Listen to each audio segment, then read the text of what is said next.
Hello ski everybody, D-Man Crow here. Welcome to part 2 of Let's Play Mega Man 8. And I apologize for taking so long to get this next one out, but I had to finish up the last couple of Robot Masters off screen. Well, actually on screen, but you know what I mean. Like, while I was away, I was getting the other footage from the last Robot Masters. I haven't recorded the Wily stages yet because, long story short, when we get to Astro Man stage, I'll explain in due time why I took a break and didn't record the Wily levels yet. At least not at the time you're seeing this.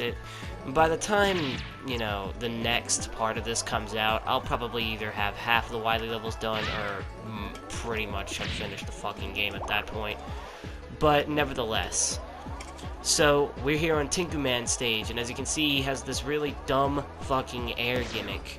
And that's the only reason I don't like, you know, this part of the stage that much, is because if you try to jump, as you can see, it's very hard to jump back, and then later on, I believe the current pushes you faster. I'm not sure, but it's hard to jump backwards, like, to reposition yourself. If you fuck up and you push forward in the air and you try to jump back, you're not going to move at all. You're just going to be stationary and you're going to end up falling into the fucking bottomless pit.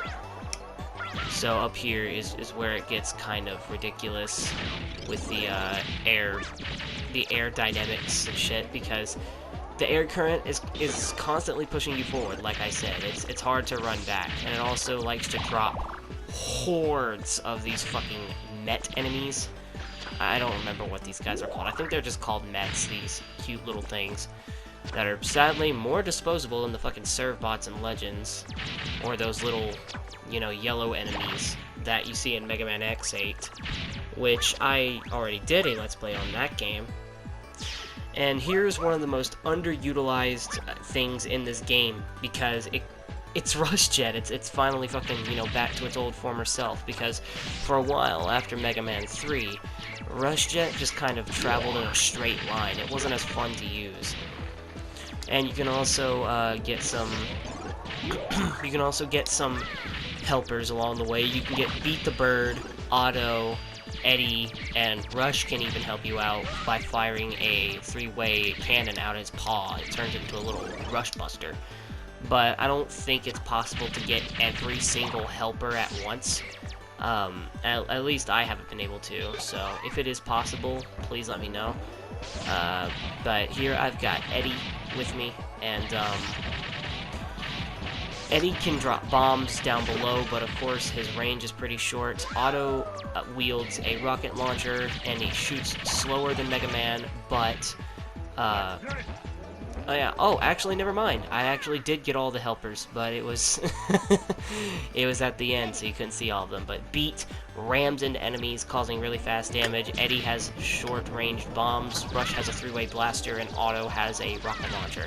And the cool thing is, while you're charging your buster, they'll automatically keep firing. So Eddie will keep, you know, shooting his little bombs out his head. And I'm pretty sure I demonstrated here, but the issue with MegaMan stage, I feel, is that it's just got some underutilized shit, because, you know, MegaMan stage and Frostman stage, like, they have weird gimmicks for their levels, but I don't feel I know what to, like, I don't know what to say about them. It's just, the gimmicks in this game for the levels work, but it's just super, I don't know, it's underutilized, because people loved how Rush Jet is in Mega Man 3 because of the free control that you have while using Rush around the screen. And I figured, you know, having Rush fully move around freely again, even though it's in an auto-scroller, bullet hell type of level, people would jump at the chance to use this again. But I don't know, this still isn't as fun as using him in his Mega Man 3 counterpart. But you come across this mini-boss, because, yes, what's a Mega Man 8 Robot Master without a mini-boss for the fucking stage? But you come to this mini-boss, and it's a giant laser. He'll either charge the laser and shoot a big fuck you special beam cannon out the tip of its eye. That does a shit ton of damage, as you can see. Or he'll shoot 3 little dots that hurt, but I don't believe they hurt as much as the laser does.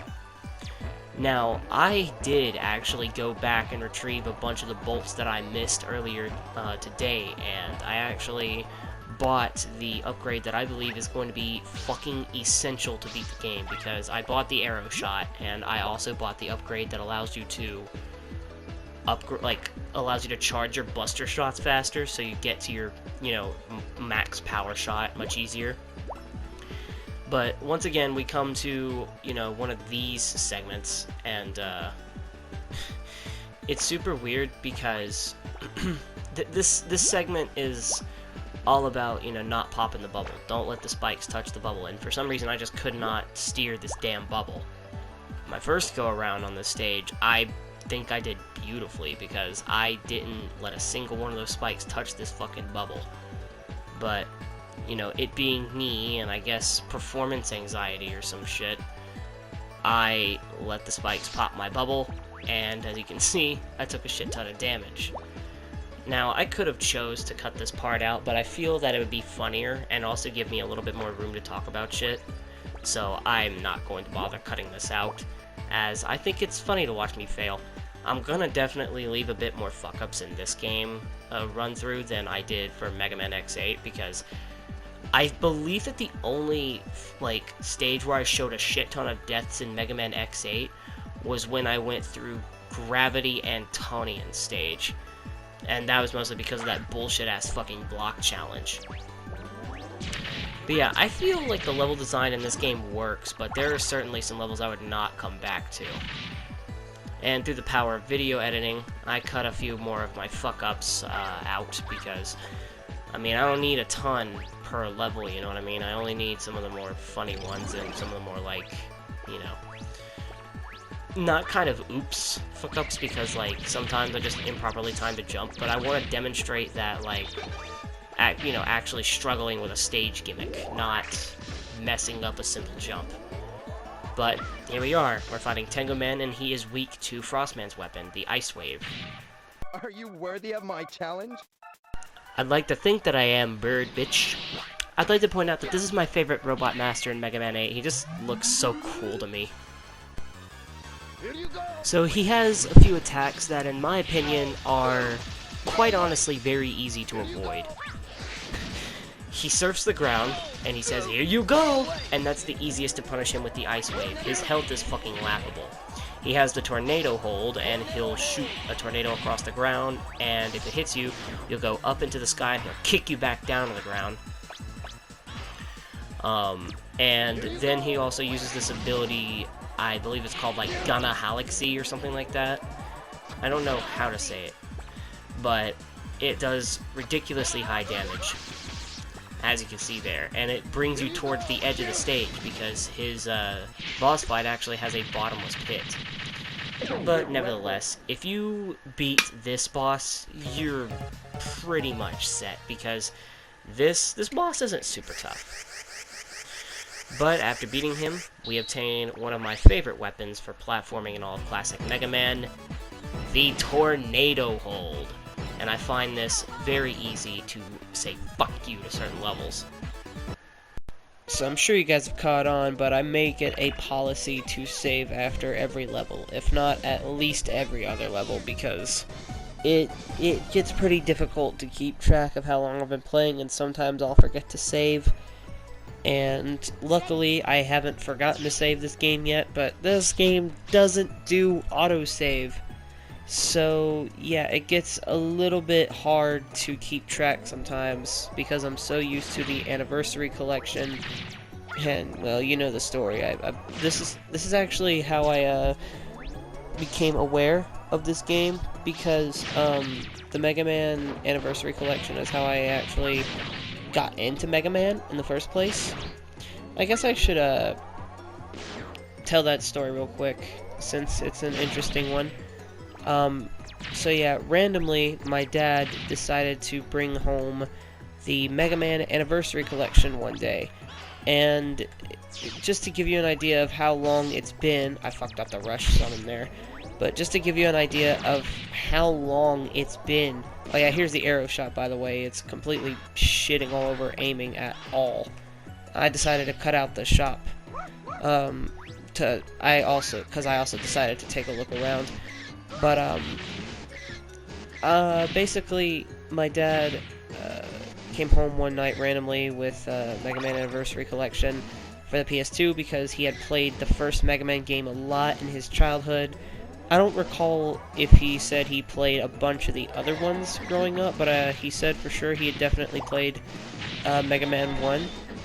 And I'm gonna be honest, I've owned the Anniversary Collection for so fucking long that I actually eventually had to replace the disc that came with like the game, because the thing is that the disc that I used for my first ever copy of the Anniversary Collection, I fucked up super badly because I had just overused the shit out of it.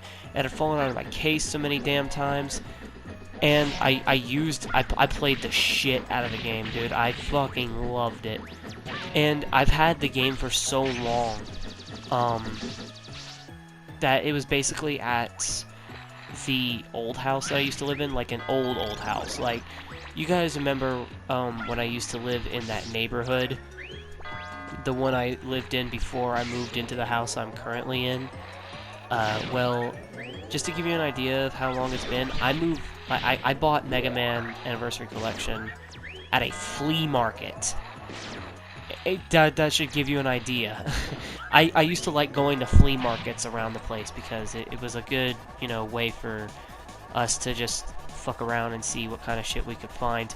That's actually a fun fact how I came across my my copy of Lightning Returns. Is Lightning Returns Final Fantasy 13 is I went to a flea market and randomly picked it up one day. But yeah, my dad, I was living in the house before the one I moved into in the neighborhood. So like the previous house to my previous house. Like the house I lived in before this one, it was the house before I moved into that one. Before we gave that one to my aunt, who eventually also moved out of that house. And now that house, from what I know, is abandoned. And we actually went there when that house was abandoned one time, and it had bugs out a motherfucking wazoo. I don't know why I couldn't fight this fucking tiger thing. I was having such a damn hard time with it. And I think nope, never mind. I didn't die. Whoops. I got kind of sidetracked telling my story that I completely forgot about the level, but oh well. I'm just gonna continue with my story. But yeah, we randomly went to the flea market, and surprise, surprise, it was a summer day, so we were walking around. I was basically a fucking sweat rag, and yeah, so I wanted to see what video games they had there, and I didn't see any like really exciting ones. And my dad randomly just picked up Mega Man, and he brought it home, the Anniversary Collection on the PS2, because what a surprise, I grew up playing the PS2 as a kid. And eventually it got to the point where I played the fucking thing so much that I replaced the copy. It was supposed to originally be his game, and he fucking like, it was really supposed to be his game, and he fucking he gave it to me, and I played the shit out of it. I'm the one who had to replace it. I'm the one who got a second copy for myself because I played it way more than he did. I played every single game on that thing, and it's how I came to love, you know, games like Mega Man 3 so much, Mega Man 4, 7, 6, basically just the entire classic series in general, except for Mega Man and Base. Fuck that game. Fuck that game with a passion. I swear on my life I will never do a Let's Play of that fucking game. Hell no. That is the anti-Let's Play game right there. But yeah, I eventually came to own my second copy of Mega Man Anniversary Collection while I was still living at the previous house, the one I was in back in, I guess my 2016 years on YouTube, if you want to call it that, my 2016, 2017 years, because, like, it was basically, like, the years that I, like, really started to grow a following on this channel. But yeah, back in the neighborhood, that was when I got my second copy. Originally, it was supposed to be my dad's game, and I played it way more than he did because I absolutely fucking loved it. And I grew to own my second copy, and it's the same thing with Devil May Cry. It's the first Devil May Cry game, and he introduces me to it, and he got me into Devil May Cry, at least the first game, and then I learned that there was, you know, a whole series of games, and, you know, I really fell in love with Dante around the time Marvel vs. Capcom 3 came out. I had already known about Devil May Cry, but, like, I was too young to know what was going on, and then, you know, I got into the Marvel vs. Capcom 3 side of things, and that's how I knew, like, how I really came to educate myself about how Dante was, and that's when I really started to fall in love with Dante, was so many damn years ago. It's been more than a decade at this point that I've been a massive fucking Devil May Cry fan, and, also, it's the same thing that applies there. Originally, something was my so damn much that I had to own a Devil May Cry game of my own, and, well, here I am, owning Devil May Cry 1 through 4 on the PS4 digitally, and here I am owning all 10 of, like, the original classic Mega Man games. Well, I guess now it's all 11, because Mega Man 11's out, but I don't have Mega Man 11 yet. But, you know, here I am buying both Legacy collections, and, you know, fucking buying Devil May Cry HD Collection, and Devil May Cry 4 Special Edition, and Devil May Cry 3 Special Edition on the Switch. But, goddamn, I got so caught up in talking about, stories that I completely forgot about, you know, the commentary towards the actual game itself. But, here we are, with Clown Man, and he's got a simple boss fight pattern. He'll jump up and he'll swing on that little, trapeze, I think is what it's called. He'll swing around a few times, and when you want, and that's when you really want to use the tornado hold, because that'll knock him out of the air. He has this Thunderclaw attack where he grabs the ground, and if he grabs you, he'll slam you at the fucking wall. He'll dash forward, and then he'll start swinging on the trapeze, and he'll knock you into the wall, like so. And he has a move called Thunder Carnival, where he becomes an invincible ball of electricity, and he'll bounce off the fucking walls like a kid high on coffee. Did I just say high on coffee? Like an 8-year-old kid that just had a Monster Energy drink.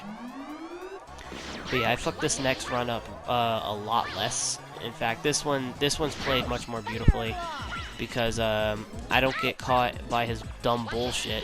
I actually time my abilities really well, and I get the most out of hitting him with the tornado hold. And I try not to get hit as often, but I was just at that point at that point I was just impatient, so I really wanted to kill him. It's not like I wasn't leading in health. I was leading in health, but luckily I managed to beat him by charging up an arrow shot to the face. See you in my dreams. Also, what the hell was that line? See you in my dreams? What the fuck kind of remark to that is dying to an opponent? But by beating Clown Man, we get access to the Thunderclaw, something I probably don't use unless it's a boss weakness or on a specific swing. But yeah, it was just an old story, you know. It was originally my dad's game and it became mine, you know. Mega Man, Devil May Cry, Kingdom Hearts, and eventually I grew to love these so much that I play the ever-living fuck out of them and just own them for myself. Dr. Light, how's it going? Will he be okay? I'm almost finished. The battery will be charged in 10 minutes. That's good. By the way, what do you make of these? These? Seems to be energy resources. But I've never seen this type on Earth. I don't know where this energy came from, but cannot let it fall into Dr. Wily's hands. You must recover all the energy immediately, Mega Man. But where is Dr. Wily? That's a good question. We may be able to locate another energy emission from the radar room. When we find that meteor, we'll find Dr. Wily.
Mega Man, you must go after him.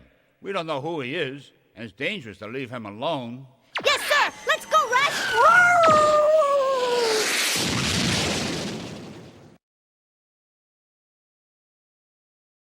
Next time on Mega Man 8.